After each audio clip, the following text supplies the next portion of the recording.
Hi guys, I'm ULTINATO and I'm an elite author for videohive.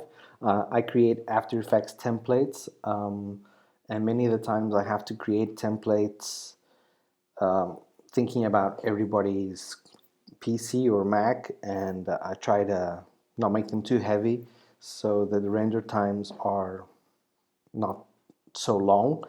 But sometimes it's pretty hard to do, especially when you're using third-party plugins or if you're creating a new effect and it's a lot of layers.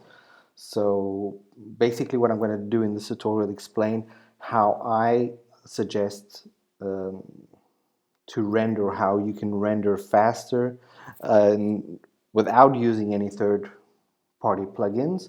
And also I'm going to give an extra tip on what to install to get faster renders. Okay, and in this case what I'm going to do is I've got this new template that's on videohive. It uses the 3D element plugin, which is not necessary for this tutorial. This is just to explain how that this is a pretty heavy and slow template. If by any chance you're interested in this template, I will add a link to it in the description of this video. But what I'm going to do here is I'm just going to go to the final composition, which is this final render.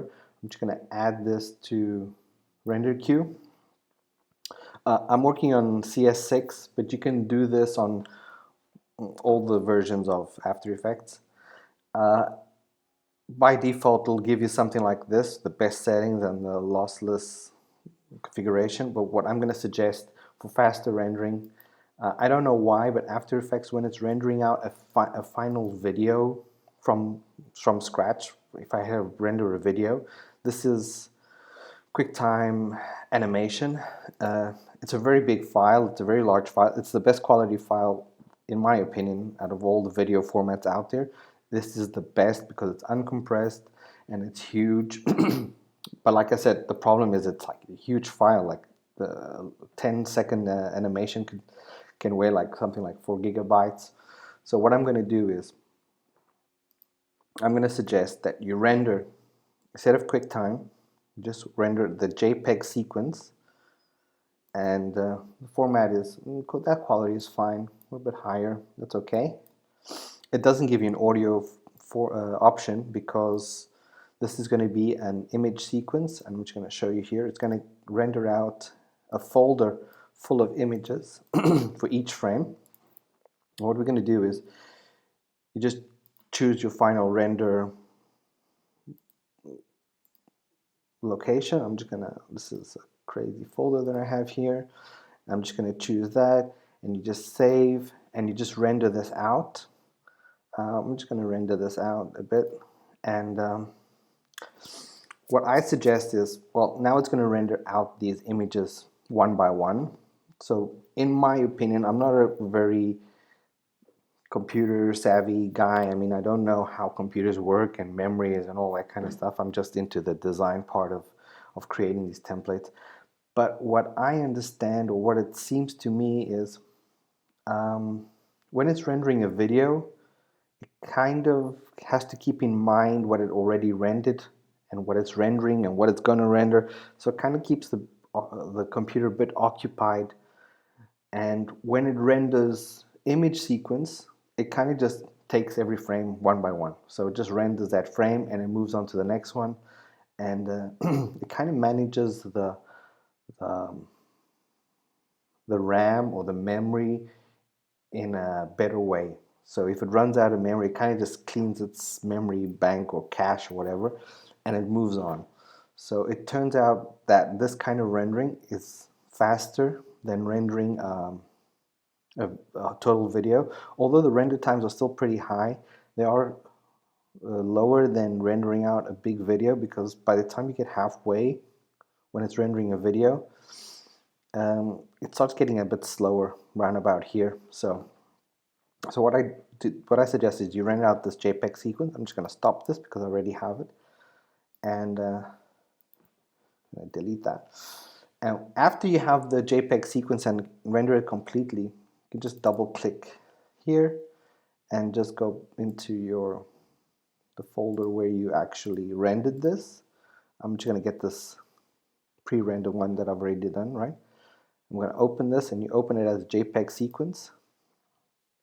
Go to your final render again, just drag this on top here, and make sure that it's occupying the beginning to the end, sorry. Just make sure your composition settings, mine's 29.97, so just make sure this is interpret footage main, make sure this is 29.97. Yeah, so it's using the same frame rate as the original composition, and then you just isolate it with this so it's not rendering anything else. And this, my friends, is a lot faster. You can see I haven't even done any pre-render here, and this is just flowing and showing the complete final render. And then I just go to composition, add to render queue, and now I choose my video format. Well, this is basically up to you, but I usually choose QuickTime H.264. I'm on a Mac, so if you're on a PC, I don't know what your options are. And if you have an audio file already inside the project, just select the audio output, OK.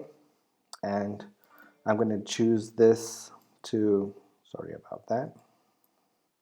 I'm just going to choose this, the folder where I want to render it. I save, and let's just check how fast that renders. And as you can see, he's already done all the heavy work rendering the PNG or the JPEGs. So now he's just rendering the JPEG sequence for a final video. And this is, for me, the best, the fastest and the safest way to render any project on After Effects, especially if you have a glitchy computer or if something goes wrong, and when you're rendering the big project, if it's a video and it crashes, then you have to re-render the whole thing over again. So it can get it can be a bit of a nuisance. Also, if you have two computers and you can actually open the projects on two computers separately, you can actually, I'm just going to stop this. As you can see, this is pretty quick. If you have two computers, you can actually do something is, you can actually, this is like a 20-second animation, so I'm just going to go here, and on one computer you can just render this out over here, and on the other computer you can just do this sequence like that, and you can render the JPEGs separately on two different computers, and then just add those JPEGs to one folder, just like I have now, import them, and you will get your render times way down. So this is my suggestion. I'm pretty sure some people have other suggestions for faster rendering. I also use, this is an extra tip, I also use a third-party render engine, if you want to call it that. I use this thing called Background Render, and you can go there. I'm going to add this to the link, add this link to the bottom of the video. So I mean, it's $35. It's totally worth it. You can try it out if you want. And what this does, it renders. I'm actually going to show you. I'm just going to open it here, up here, render queue. Do this one again. I'm going to call this something else. And well, I should do the JPEG sequence so you can see what I'm doing. Okay, it's the same configuration that I was doing earlier. I'm just going to call this something else. I'm just going to call this B. Okay, save. And what I'm going to do is I'm going to go here. It's a script, so you go in your scripts, background render. It opens up this window. I usually don't even mess around with these options. And it'll ask you if you want to save this. I will say yes. And it'll open up in Mac your terminal. I'm guessing that in Windows it'll open up your, I don't know what Windows uses for this, and what it'll do, it'll start processing the outside of After Effects. So you still got After Effects here available for you if you need to keep on working, or if you want to just quit After Effects, you can, and this will just be working. And as you can see, well, now he's rendering the pre-render, so it's pretty quick. But this is my best suggestion for rendering. This isn't like third-party render. So I hope this tutorial was helpful. If you have any suggestions, comments, if you think that I should have explained something a little bit better, please leave your comments in the comments of this video. As for the project, if you want to check this out, you can check this out on videohive. Added a link to this template. I've added a link to the background render page. So thank you once again. This is ULTINATO, and I'm a videohive elite author. Please check out my work. Thank you.